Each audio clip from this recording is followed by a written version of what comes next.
constellations bow to me! Cosmic here, and welcome back to another Legends of Runeterra spoiler video. Today, we finally got Aurelion Sol, as I was kind of hinting at the past couple of days, and just well expected.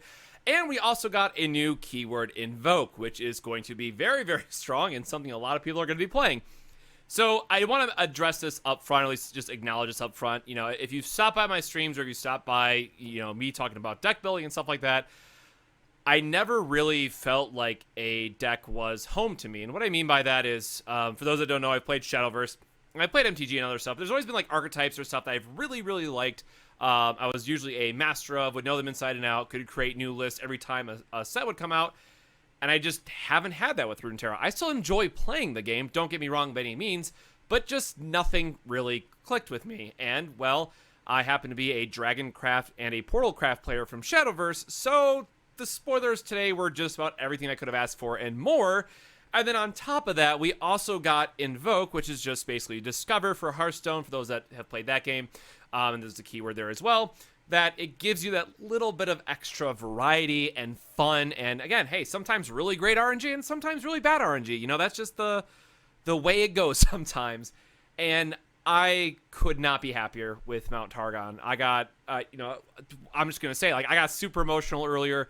It was awesome to see, and I'm just exhausted at this point because if you've been keeping up with spoilers over the weekend via Reddit or Twitter, so there's like I guess that way, there's the Twitter preview that I did. I actually maintained like a 14-hour update streak, slept, and then updated the rest of the streamer event spoilers, and it was just a crazy weekend. And seriously, thank you in advance for everybody that helped, or I guess thank you in reflection for everybody that helped put that together, DM me links, figure out who in the world was going next, all that stuff. I super appreciate it. So with that whole bit out of the way, now we get to talk about Invoke, the Celestials, which I could not be more excited for, and then the big thing at the end, Aurelion Sol, which, as I've been saying this entire time, is going to be my day one craft, play day one deck, for sure. Now, personally, I'm the oddball out here. I'm going Freljord Asol, because just ramp seems like a natural spot for me. Of course, who knows? We haven't even had a chance to play with the cards yet, time recording, so we have no idea what the optimal list is going to be. But anyways, let's start from, and I'm just going to go in the order of the reveals in terms of how we got them, and talk about, you know, the increasing curve. So, keyword Invoke. Pick a Celestial card from among 3 to create Enhance. So we're going to go over this a bit more detail over the following sections, but this is also a good opportunity where I have to add yet another, you know, kind of photo here, is that there's a disclaimer here. The lower costed Celestials are going to have a more, or a higher chance, they're going to be weighted, is the term I want to use. And generally speaking, this happens all the time in other card games, digital ones, but we don't ever know like what that exact weighting is. That's why what I always refer to as targeted invokers, meaning both the Spacey Sketcher and Solari Preistess, you know, that has a more confined region as we have on this screen. Those are going to be like your more important ones because it just helps from a consistency standpoint, right? It's a very defined range in this case. So Spacey Sketcher is going to have 8 total, and Solari Priestess is going to have 6 total. So just from like an overall standpoint, these two are going to be my favorite, and just from like an overall term of rating perspective. Now, a 1-drop 1/1 might not seem that exciting, and you have to discard a card to invoke, but you'll see on the next section here, you actually get some pretty spicy stuff out of it. Same thing with the Solari Priestess, right? It has a little bit of a downside. It's a 3-drop. You have to play it first, and it's only a 1/2. So this is where I want to like take a step back and acknowledge you are getting 2 cards for 1. So just from a card economy and tempo standpoint, right, you have to have a bad card now for a good card later. That's just how you have to think about it. It's a little bit of an over simplification, especially when you think about like Behold the Infinite, where it's just a burst spell. You can bank it off spell mana. It's super easy to resolve whenever you really want it to. And generally speaking, you're probably fine to make that trade if you're including it in your deck where you're just going to get something better off of it. Then, of course, there's going to be the high roll side of it as well. Now, keep in mind that Runeterra is a very board-focused game. So with that in mind, right, I'd rather just be playing the units overall. And at least from the previews and the Celestials that we'll get into, the Solari Priestess is my favorite. And again, at the time of recording this, we assume to have all of them. I don't expect them to like sneak in a 13-cost spell or anything like that. So we are going to assume that this entire video is true, but again, we know that there's 15 cards that we're missing still that we don't get until tomorrow. So we'll have to, you know, kind of change our evaluation if something changes there. But anyway, just kind of like going in order here. Spacey Sketcher, 1-drop, 1/1, 3 or less card. Sure, there might be some aggro decks that want this, but otherwise, as we'll see on the next screen as we go through the order of reveals, I'm not overly excited for that. Same thing with the Lunari Preistess, right? It has Nightfall, so you already have this extra condition, and you're not able to really control which ones that you're looking at, like you say with Spicy? It is a spicy card. Spacey Sketcher or Solari Preistess.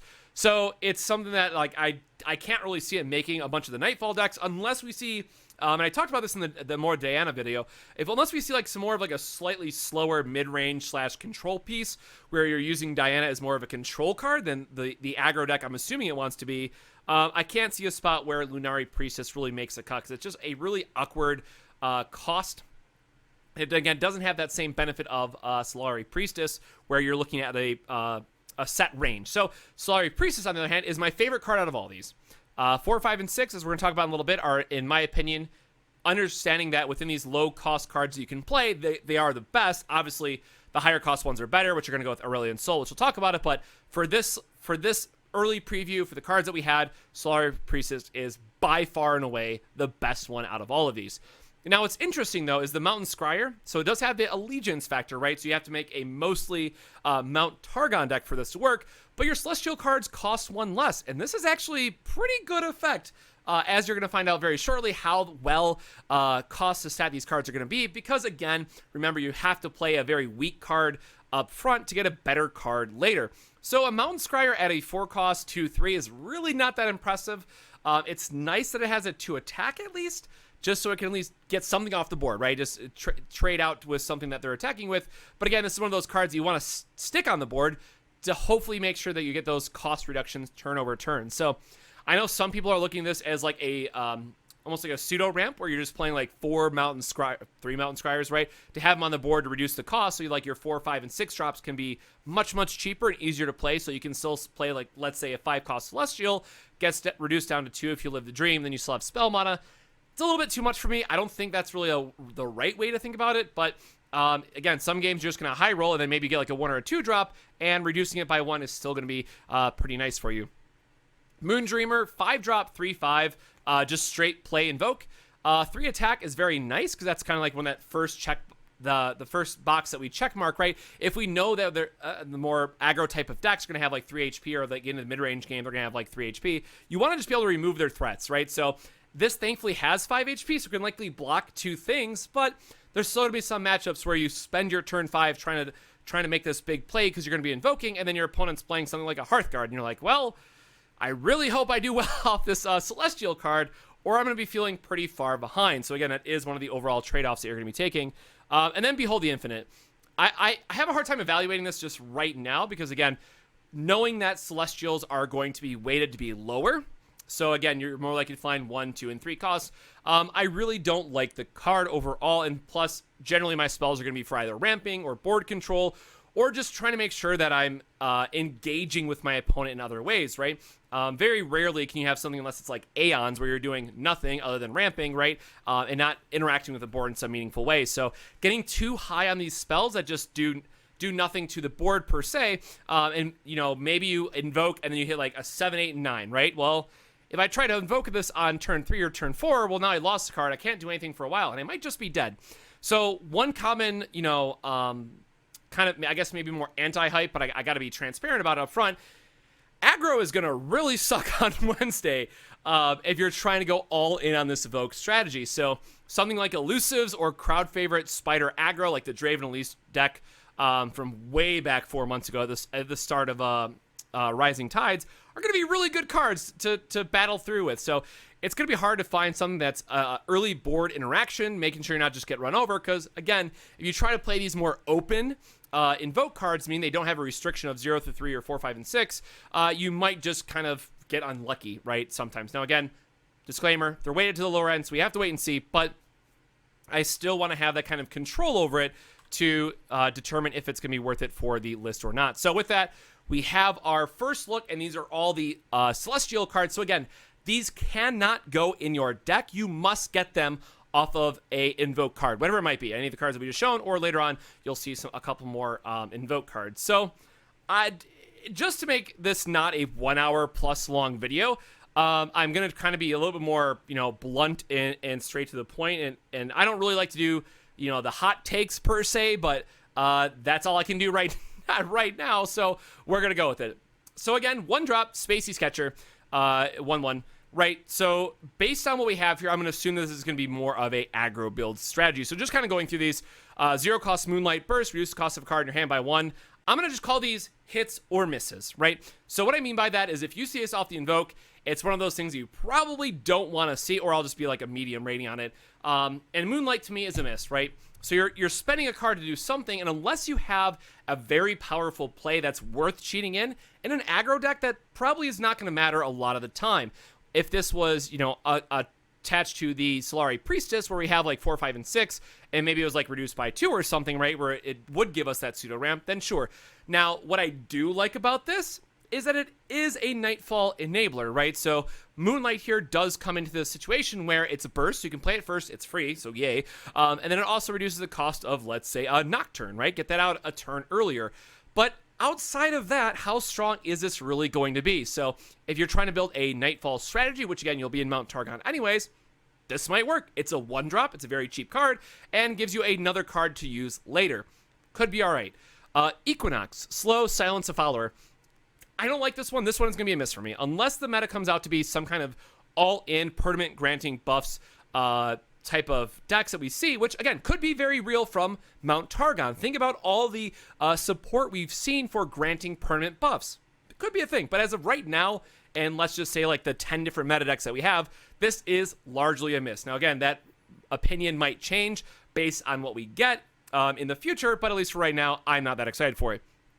Moonglow, 2-cost, slow, grant an ally +2 health and spell shield. So I want to like this one, but it's slow. And I guess this is where it kind of gets a bit more interesting around Invoke, is that realistically, your opponent's not going to be able to play around every single one of these situations, right? So if they know that they're on, like, let's say a Mystic Shot deck, and they know that you have a unit that you want to try to put this on, then maybe they try to keep it alive. However, there's going to be some turns where they have to develop their board, do something where they don't have the spell mana, and then you can cheat that little bit of health onto it. So again, the example that I brought up, I think it was in the Twitter post or in my Discord, I forget which, but it's like, cool, we can put this on like a Zed, giving Zed 2 HP is actually pretty significant. And then the spell shield just makes sure that he gets around, forces them to use 2 removals or 2 tricks, just make sure he dies. So I really do like this. I'm not sure exactly where this is going to fit, because again, keep in mind, this is all in relation to Spacey Sketcher and the types of decks that it might find it. If you're playing, just a general Invoke deck, and you happen to find Moonglow, and let's say you have a unit you really care about protecting, this just might be awesome. Like, you might actually, let's just say, like, make Leona even tankier. That's probably not a good example, but let's just use that one anyways. You can then make Leona even tankier, more difficult to remove, and then you can make it a real threat where she doesn't necessarily have to go into combat, but she can just sit back and start stunning things, as the game goes on. So this is where it goes more beyond, well, it's good. It's good here, I like what it's doing, but it might be one of those cards that you don't want to hit off Spacey Sketcher, but hit off something later, being a higher costed card or a general Invoke. And then lastly, for the spell side of things, we have Crescent Strike. Also, again, full disclaimer, these are obviously in many different languages. These cards were shared all across the world. At the time of recording this, we don't have the English names, so those might change. So Crescent Strike, slow, stun 2 enemies. I really like this one, right? So just from a overall aggro style of deck, right? If you're able to bank 3 spell mana on some turns, which quite honestly you'll be able to, right? If your opponent makes a expensive development like Hearthguard, this is the ultimate punish. You can stun their best threat, stun their second best, or I should say blocker, right? And then make it where their board is just trading awful into your units. Now, again, keep in mind, this is one of those things where you need to be ahead on board already, which can be difficult in some situations for a aggro deck, which, again, is where we're expecting this kind of strategy to go, but we have to see. And then I'll make the obligatory comment now, and I'm not going to spend too much time on this, but I know everyone on Reddit, Twitter, just everywhere in the world is thinking, well, hey, Yasuo support, right? Well, not quite, because we still have to understand that Noxus gives us a lot of stuns, and this is a purely random generated effect. Now, I'm not going to stop anyone from doing that, right? Because this is now, in theory, Leona really likes to see this. Maybe we just play the more general invokers, and we can get there with Crescent Strike eventually. But at least in terms of Crescent Strike, I very much am going to consider this a hit. In a lot of cases, especially in very clunky mid-range style of decks, right? We know that most of the time you're just looking for a way to break the board and or just have an elusive to go for the last bit of damage. And Crescent Strike being able to stun 2 enemies for a turn is probably just that little bit of a push that you need, so seems fine to me. Moving on to our units. So a 0-cost 2/1 Challenger Serpent seems fine, right? Especially in the more aggro style matches. Maybe you have something better that you want to protect. And just throw this under the bus like a Fleetwing tracker, right? So you're just able to pick apart whatever unit they have. And what I really like about this is it's a 0 mana threat. So you can still like develop your board and play this mind games with it where they think they're safe to put a unit on board. And obviously the correct player will always wait till after combat. Doesn't always happen. But what have you, you can play out your board, do stuff. They play a threat and they go, haha, I got the Serpent. And then I can just kill whatever unit you played. Now again, you're not always going to have 2 attack be enough. But then maybe you have something to follow it up with. And it feels pretty good when you get to make that happen. But again, really interesting in terms of, you know, what decks may or may not want this, and we'll have to see how good that really is. The Charger. Now this one, sweet, right? 1 cost, 4/1 with Overwhelm. Obviously, the downside here is that a sneeze kills it, right? Vile Feast, Mystic Shot, Thermal Beam for 1 even, right? All those usual offenders. But what I like about this is that it's still getting through the damage that you're going to want most of the time, right? So often when this is going to be coming down, your opponent's only going to have a 2 or 3 HP unit if they're lucky, and you're just going to be able to push through that damage. They are going to want to block this to get it off the board, so your other damage is now getting through. So I really like this card. In terms of, you know, is this a hit or not? I definitely think that this is a hit. Actually, I like all of these, just to be completely honest. And that's kind of a trend as we're going through this.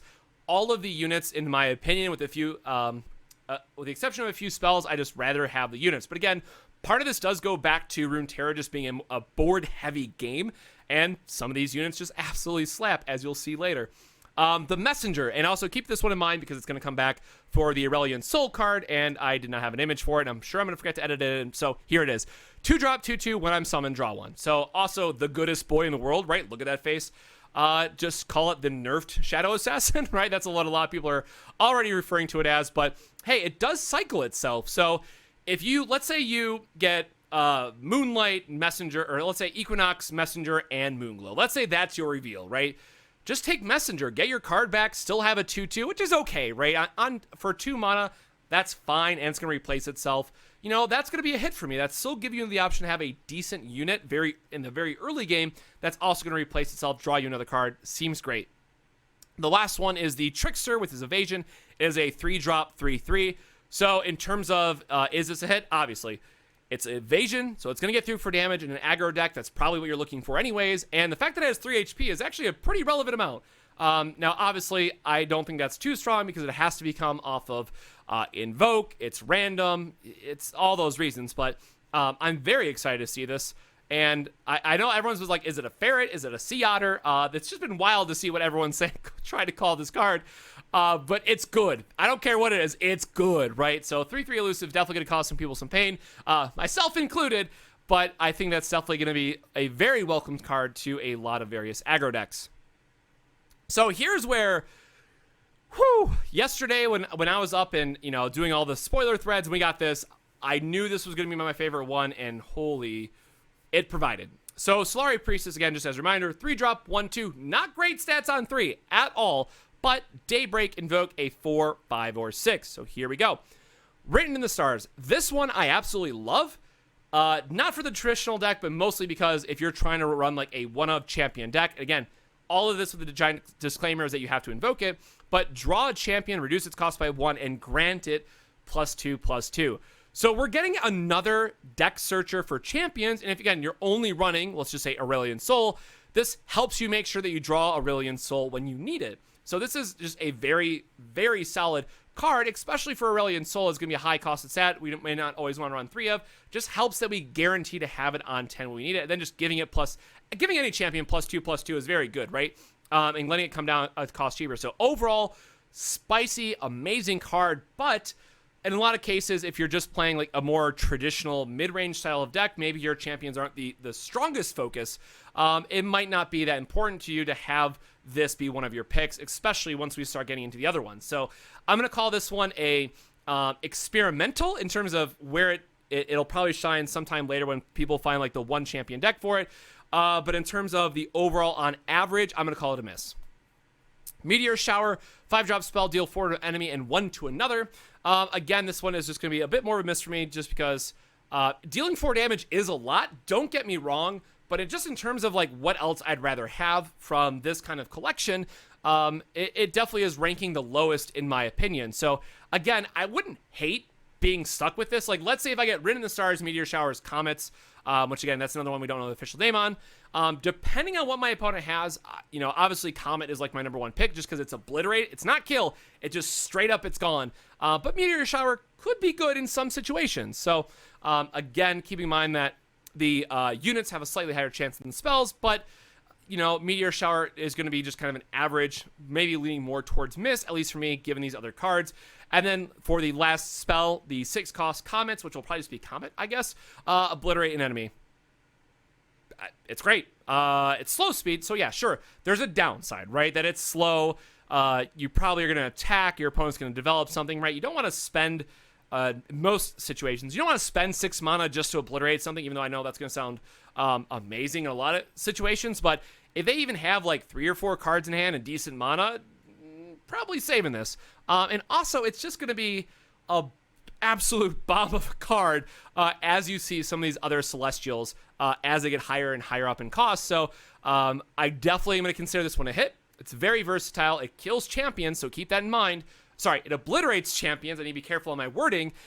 So great. I mean, especially the decks that aren't going to be like Mount Targon and Shadow Isles, right? Because Shadow Isles has Vengeance, has more of your focus removal. This just skyrockets in value because Obliterate is a very unique effect, and just hard removal in this case is something that, well, almost everybody wants in their region. Moving on to the units, I just like this one because it's Magical Christmas Land is the Traveler, play, Invoke. So this is where it starts to get a little bit Hearthstone-y for me, if you will, right? So let's say that you go 3-drop Solari Preistess, 4-drop the Traveler, 5-drop the Warrior, and that's just one card. You got so much value off that Solari Priestess that your hand could have been bricked for a couple turns, right? And this is probably going to pull you back into the match. Obviously, not going to happen often, or let's say Golden Sisters is obviously even better, but the Traveler just being able to invoke and get you even more value. Whew, this is where I started to get excited. Like, as soon as the Traveler was previewed, I was like, all right, it's gonna be getting good. I'm really liking where this is going. Going on from there, right? 5-drop, 5/5, the Warrior with Challenger. We all know how strong Challenger is. 5 attack is a lot. 5 HP is a lot. A just absolutely solid removal tool that, again, keep in mind that up until this point, with other than just like some more niche cards from P&Z, just kind of board interaction removal was kind of sprinkled throughout the different regions, right? But now we have Silence, we have Obliterate, we actually have Sunburst that deals 6 damage and silences it, and now we have a couple challengers that are coming to Mount Targon as well. Again, keeping in mind, it does have to be invoked, I get it, but it's still in your pool, and that is a out that you get to play to now. So the Warrior, spoiler, all these units are a hit to me, just for their own various reasons. It's obviously going to depend a lot on the matchup, but I at no point will be upset to see any of these off of Solari Priestess. They're all going to be great, which again, if then we say, okay, well, over half of the pool for Solari Priestess is a hit, isn't that really good? Yes, it is. I'm excited for it. This card is nuts in my opinion. And I mean, I'll have to wait until we see like the rest of the Mount Targon cards. Again, there's like 15 cards missing at this point or whatever, but I'm 3 of, let's go. Solari Priestess, 3 of, every deck, day 1, it's going in there. This is just too good. I'm not too good in the sense that it's like overpowered, blah, blah, blah, blah, blah, but at least from like a region identity and what it wants to be doing in the whole invoke mechanic, I'm ready for it. This is great. So the last one for the 6 cost, and oh my goodness, I lost it when this was previewed. So Golden Sisters and Silver Sisters. So Golden Sister is a 6-drop 4/3, which, might not be that exciting when you think about the other 2 that we just said, but it has lifesteal. So yay, lifesteal. If we're playing a slower deck, that's exactly what we want. But then it gets better, So when you play Golden Sister, you get to summon a Silver Sister, and you can't. Yeah, the health is being cut off, but it's a 4/3. So we are getting 8 power. One of them's lifesteal, one of them's elusive, off of a Solari Preistess as a 6-drop. It could not be any more of a hit. It's actually insane in my opinion. Obviously, in some matchups, it's going to be difficult to like play a 6-drop from a tempo perspective. Woo! But for those that play Shadowverse, and I can't even think of what the champion is called. It came out in the recent set that summoned 2 dragons when you played them. This reminds me a lot of that style of card in terms of its like relative impact. Obviously, it's not a 1-to-1 comparison, but in terms of how good it is in Runeterra, I expect a lot of people to be upset at these sisters. So, obviously, or I shouldn't say obviously, in my professional opinion, this is the best one that you're getting out of all of these, that I will just auto-snap take this as many times as I can. So, Solari Priestess, I will go as far as say this is my first like official stance on it, even though we don't have the full cards, and I wanted to wait until then, but this is my 5 out of 5. Card is amazing. It's going to see a ton of play. I would not be surprised, and not that I wouldn't be surprised. It should be in a lot of meta decks. Solari Priestess just does so much for the region. I think it is one of the best cards spoiled so far, both from a playability standpoint, but also from a flavor standpoint, right? So that is something that I consider heavily in my ratings. How well does it go with the region? Does it, play off these mechanics well? And can multiple decks use this other than just a strictly Invoke style deck? And the answer is yes, across the board. All right.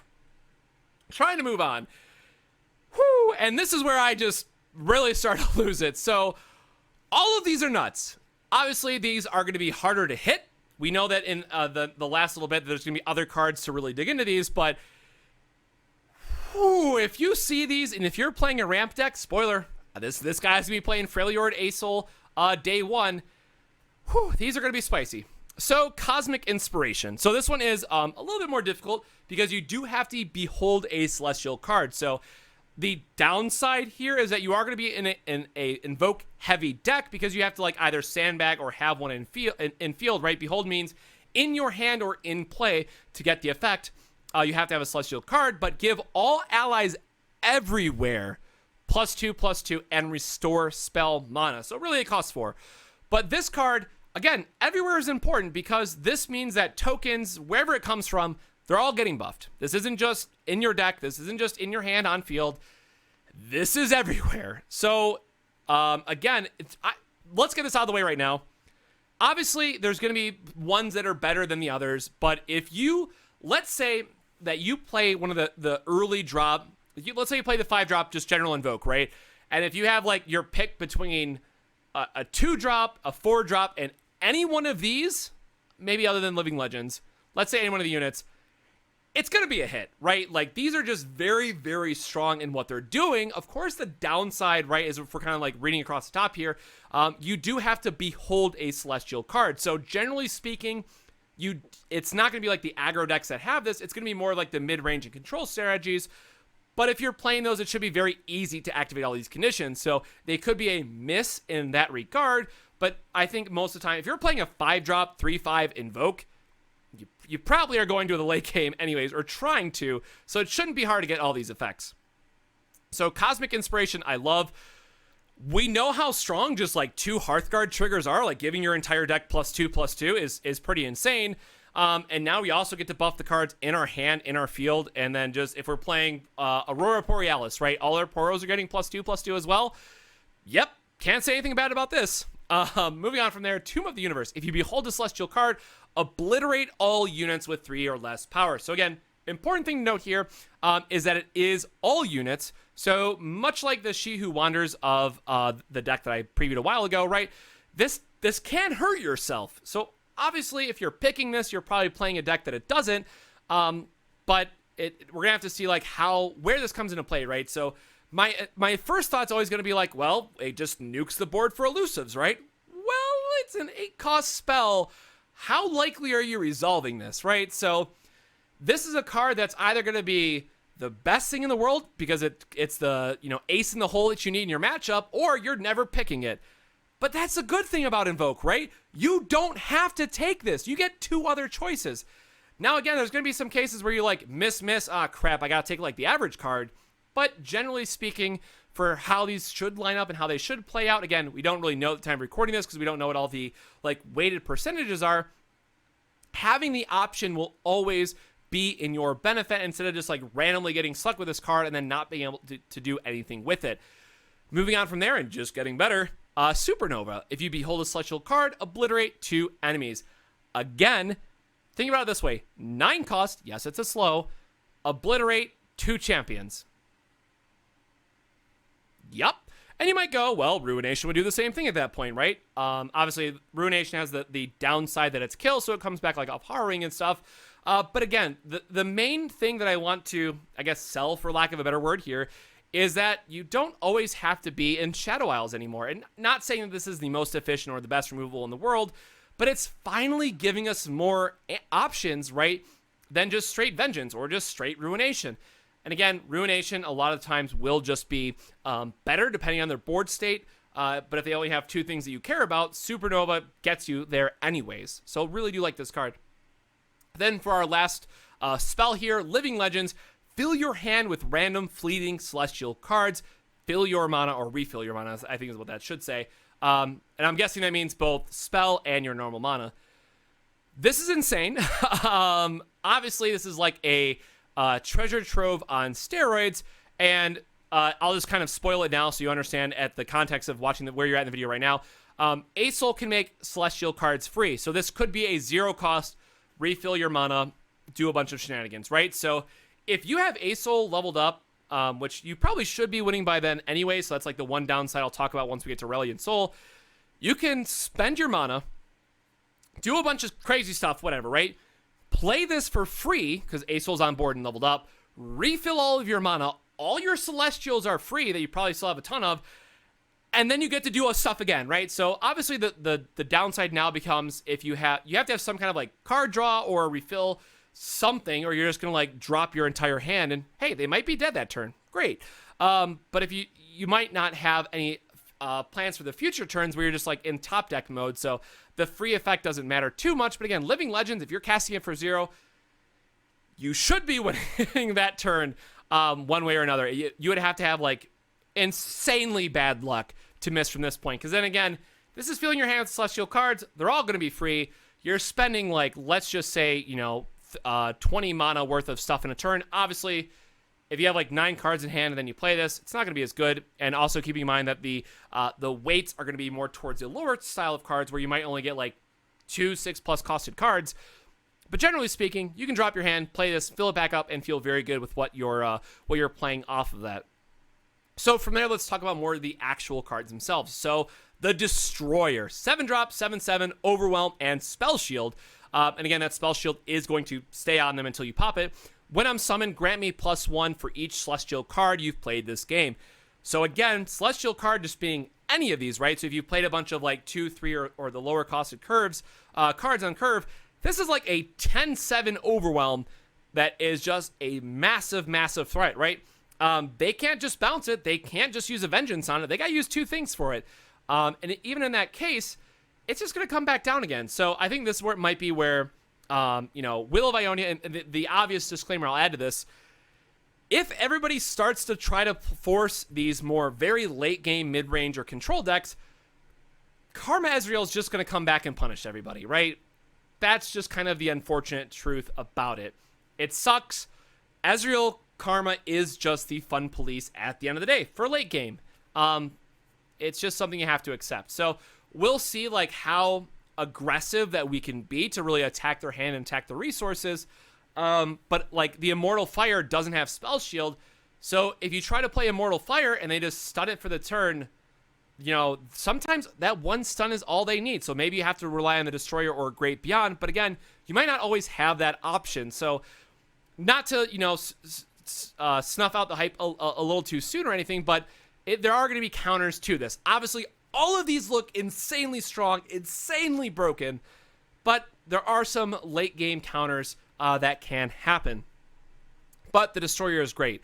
The one I like a little bit more, just because I value Elusive, is the Immortal Fire. So when I'm summoned, it has that same thing. Grant me +1 for each Celestial card you've played, but, get spicy, the first time I would die, fully heal me instead. So it doesn't have that spell shield, right? So in this case, if they have like the Vengeance or something, right, they can just play it and be free. Keep in mind, we're in the region that has Bastion, so we can grant it spell shield at burst speed if really needed. But this thing is a huge threat. Again, really start to think about this as a more, coming down as an 8-5, 9-5, or even 10-5 in some situations. In a lot of games, that one hit is all you need. So suddenly, you have big old Fire Chicken Hawk that's coming down. It's a 10-5 on the board, and you're looking at your opponent like, all right, do you have an immediate answer for this? No? Well, Elusive is going to do it to you. And that's just how it's going to be sometimes. So, super interesting to see how these are all going to check out. And then obviously, like, the 9 and 10 are better. But if you had told me picking between 7 and 8, chances are I'm going to pick the Elusive one. The Great Beyond. When I'm summoned, does the same thing again. Right, grant 1 for each Celestial card you've played. It says I'm a dragon. At the time of recording this, we did get more dragon spoilers, but we haven't seen a reason why I'm a dragon matters yet. That'll probably come with Shyvana in the next set, so I can't really say too much about that right now. So it's an 8-8 elusive, and it has spell shield, right? So it's only getting better. And then it has this new keyword, Fury, which means whenever it kills something, kills a unit, it gets +1/+1, which is... doesn't matter, right? So, like, the downside, if we can possibly put one on this, is that it can be chumped blocked by elusives, just like the Immortal Fire could have, right? So it doesn't have, like, that overwhelm or anything, but if you're playing this, again, they should be dying pretty quickly off of this. So, all-around solid card. And then the last one we have is the Scourge. Challenger, when I'm summoned, same thing, gets bigger. But then what's really nice is attack. Give other allies +2/+2 and overwhelm this round. So again, if you line up that turn where you have Aurelion Sol and you're playing this for free, your entire board is becoming a threat. Now again, he doesn't have that, or it doesn't have it itself, right? It's just a 10-10 challenger, but then you're killing their best thing, and the rest of your board is getting buffed. This is insanely strong for a 10-costed card, but it should be. Again, you have to have the RNG of Invoke to get this, and in some matchups, this just might be too slow. Or if they're playing Ionia and they just bounce it back to your hand, yikes. Or even just if you try to play it and then they play like a Sentry Spider or something, right? So there's a lot of counterplay to this one in particular because it doesn't have that spell shield. Granted, clearly that is a balancing choice to make, but again, we could just have Bastion anyways, protect it, get our attack trigger than we need, and then if they use like a Stunning Palm or something after the fact, you don't really care most of the time. So with that, finally getting to the end of Aurelion Sol. So, God, could not have been better. So, again, as a Dragoncraft player, as a ramp player, as someone who really loves the Discover mechanic, this has just been insane. I could not stress enough how excited I am for this card and everything that this deck wants to be doing. And I think all of these cards are just going to be insanely strong when you find the right home for them. But again, kind of the disclaimer here is that these are all very high-costed cards. It's going to be difficult to, put these into a deck and make sure they all flow together, because at some point you need to respect the early and mid game, right? You can't just put a bunch of high-costed cards in your deck and hope for the best. You need to have a better game plan. So it's going to be weird to see where all these end up late game, or late season. But I am super excited. So the one thing I'll add here that again, it kind of got cut off here, but a 1-cost burst spell, Messenger's Sigil, shuffle 5 the messengers into your deck. So again, that is that 2-drop, 2/2. It's the good old Puppo. You can see his face in the sigil here. It's going to replace itself, right? So I like this card, but I'm not sure how it's going to go, right? So this is one that's interesting to me. Yes, we do want to build into like the Celestial strategy, right? We just talked about how all those big threats get buffed up as you start to play Celestials. And this is great because it's going to replace itself, but at the same time, you're kind of diluting your deck in the sense that, yes, it does replace itself, but if you draw this card and then don't immediately play it, that did technically stifle your draw of hitting perhaps a more relevant card. So it's going to be a really interesting one to see if it like makes the cut or not in the end, but it's really spicy. It got cut off, so I wanted to kind of address that first and then talk about the rest of the cards. So, Aurelion Sol. It's a 10-drop, 10-10. We did it. We finally have the most expensive champion in Legends of Runeterra.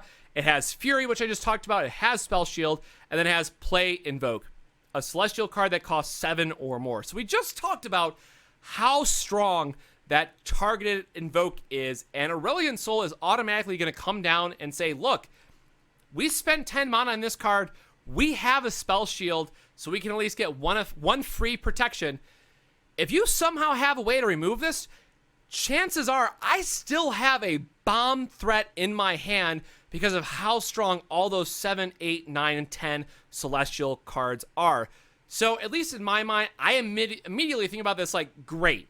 A lot of the times when you try to play a ramp deck and you try to play into a big threat, once they remove that big threat, you're like, well, hope I draw another one, I guess. Maybe I do, right? Where now in this case, any one of those is going to feel, not obviously as okay as having your champion, but it's going to feel pretty damn good that you have a 7, 8, 9, or 10 drop that's going to be a very significant threat behind it to play on the next turn. Because again, this is going to require very specific answers that are most likely going to take your entire opponent's turn, because it's got to be like Vile Feast and a Vengeance, or I guess reverse that because the way the stack works, right? Or Vile Feast, let it resolve into Ruination. It's a lot of mana to remove this card, as it should be, so no surprise here that it is just absolutely a beast of an effect. And then round start, it gets better. If your opponent doesn't immediately remove this, they're just going to get buried in card advantage. Create a random Celestial card in hand. Now again, this is where it starts to become the disclaimer that now we're pulling from an entire pool of, 22 cards. Yeah, that's not going to be as exciting all the time, but if you're just getting free units off of this every turn, you're probably fine with it, especially if you have a lot more spell-heavy focus, right? If you play like all the ramp cards get there, maybe you have some draw effects. Just seeing more units is going to be okay a lot of the time. And then round end, your allies have 20 plus total power. And quite honestly, this shouldn't be that hard in this style of a deck, but this is the disclaimer I want to add. Like, if you have 20 total power on board and you have like extra resources in your hand, are you not just already winning? Like, obviously, sure, maybe you don't win that turn, but aren't you probably winning on like the very next turn or attack? I guess, but it gets better. So Aurelion Sol goes to an 11/11. Invoke, again, it keeps that play effect if you have it play another one after the fact. Has the same round start, create a Celestial card in hand. And then that last text really slaps you in the face. Your Celestial cards cost 0. Whew. So we just talked about that Living Legacy card where it just fills up your entire hand. Get to play a bunch of threats for free. I mean, if this flips, the animation's beautiful. You should be winning the game, just straight up. So in terms of what has been the issue with ramp decks, in terms of if they burn your first threat and you just kind of stutter out, Aurelion Sol absolutely fixes all those issues that we've had, other than just like relying on harrowing, which is boring in my opinion. But hey, some people like it. I'm not going to knock it. But I like winning with big, bulky, heavy late game threats. And Aurelion Sol answers this to the T in every possible way we could ask for. So again, for me personally, I've talked about this on stream a lot, just in terms of how do I feel about, you know, the decks in Runeterra. I haven't really liked any one deck in particular. This is it. This is me. This is my deck. Everything about this is what I love. And honestly, I can't say it enough. Thank you, Legends of Runeterra team. And it's not just because my name's Cosmic, right? It's part family, my real name, and the name that my friends called me growing up. But it's also that cosmic reference to deal with like space and all that good stuff. It just couldn't be possibly more fitting to me. So I love absolutely all of this. It is a home run. Can't wait to play more of it. So then we start getting into some dragons. 8 cost, 8/8, so very expensive. The Infinite Mind Splitter has that Fury keyword again. Play, pick 2 enemies, and round start. So I'm guessing this is like that weird wording. Just stun. So again, this goes to... I like this card because it again goes back to how do we break that board attrition, right? Where it's just like, I have big dudes, you have big dudes. I don't really want to swing in case like you have the better spells. And this is where it is. So now it's like, okay, it's a big body itself. 8/8's very strong stats. And round start, you're stunning 2 of their units every turn. Yeah, you can just lock down their biggest threats, right? So at some point you might force them into saying like, look, I'm never getting this card unstunned because Infinite Mind Splitter will always do it at the round start. So I got to delete it, right? Fill up my board, delete that card so I can try to have another attacker as a follow-up, right? So from an attrition standpoint, this card is nuts. Obviously, it's an 8 cost. It's not something that I'm personally excited for. I think this is a card that, obviously it was spoiled with Aurelion Sol. There's something here to be said about dragons. I think this goes just in a different style of deck. I could be totally wrong. But it's very, very, very strong at what it wants to be doing. So I'm sure somebody's going to find a home from this. I don't think it's going to be like week 1 I don't expect to see a Reddit post week 1. Oh, Infinite Mind Splitter is the most busted card in Call of the Mountain. How could Rito allow this to happen? 200 years of game design. No, it's not going to be this card. If it's this card, I'll give away a bunch of boards and stuff, right? It's good. It's not by any means overpowered beyond that. So I just will say this is like strong card for what it wants to be doing, more niche interaction, but not something that I'm personally excited for because it's not the type of deck that I want to build right away.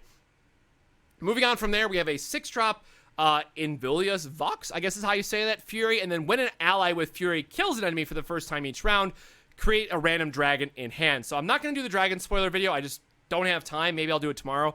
But there looks to be a very, very spicy Mount Targon Demacia dragon deck, which obviously, or I guess I should say, spoiler for those that don't know, Shyvana is going to be the Demacia champion. So this is, again, maybe one of those things where you have to wait for the next set just because that's where we get Shyvana. But you can probably build a half-decent deck that has this engine, right, built into it that's only going to get better with the next champion. So obviously, anytime that you're creating a random card in hand and just getting that back is going to be very strong. And what I really like is that this is any enemy with Fury. And again, there is a Fury Challenger Dragon.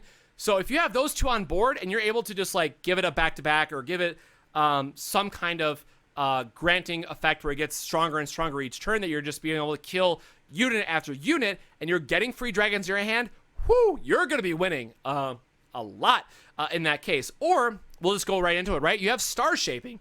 So you can heal something by 5. So this is a very, very strong heal effect. God, I could not be more excited, right? So we talked about how strong Invoke is in a targeted Invoke and Star Shaping, right? So what's the problem with control decks or mid and late game style of decks, right? It's either going to be making sure that you have enough board control that you can survive or just straight healing. And Star Shaping does all that. So invoke a Celestial card that costs 7 or more. Great. Those are the good ones that we want to be hitting. And then heal an ally or your Nexus for 5. This happens at burst speed.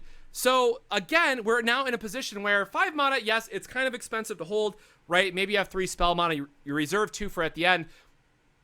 But this does everything that we want it to do.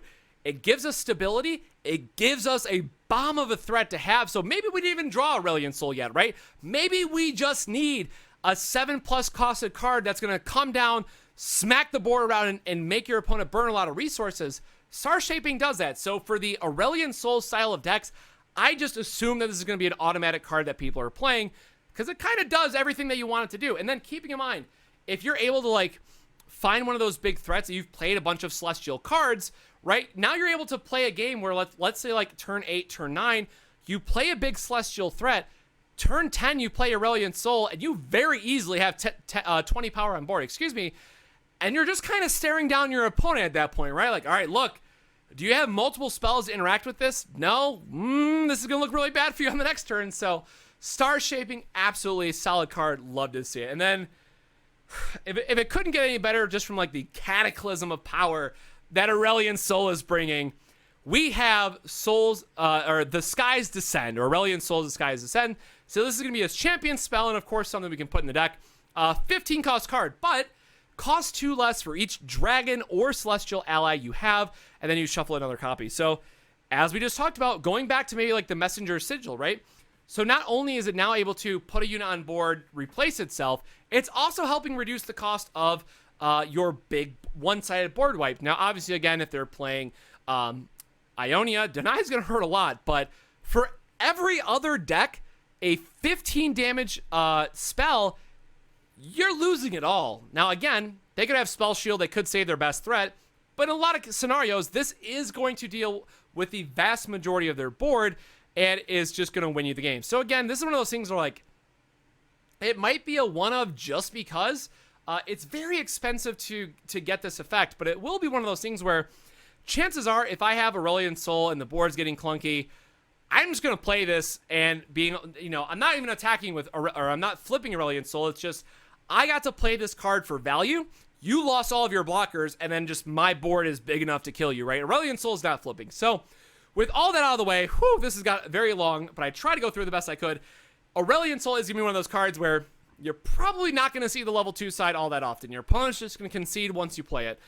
We'll have to see how it goes, but I imagine that's how it's going to go in the end. So with that, it's a very long video, but it's all my thoughts on the past few days. I am super exhausted. I might not sound like it, but I really am. The spoilers these past couple days have just been, whew, they've been spicy. And I think everybody from the Play Runeterra team that's got spoilers out there going around the world, it's been super exciting. But we have the full spoiler dropping tomorrow. I'll have more thoughts on that. And I got to go stream, so I'm trying to get this out before I do that. So maybe tomorrow we'll do the dragon cards. We'll have to see and wait for like the patch notes and all that stuff. So with that, my friends, that's Aurelion Sol and all the Celestial cards in a video. And that's all I got for this one. So if you appreciated this video, if you liked it, please make sure to consider subscribing or dropping a like. It helps me out a ton. And also for Monday through Friday at 8:30 p.m. Eastern, you can find me at Cosmic Gaming or whatever site up there it is on Twitch where I do stream Legends of Runeterra. But with that, have a great rest of your day. Stay safe. Make sure to drink your water. And I'll see you next time. Cheers.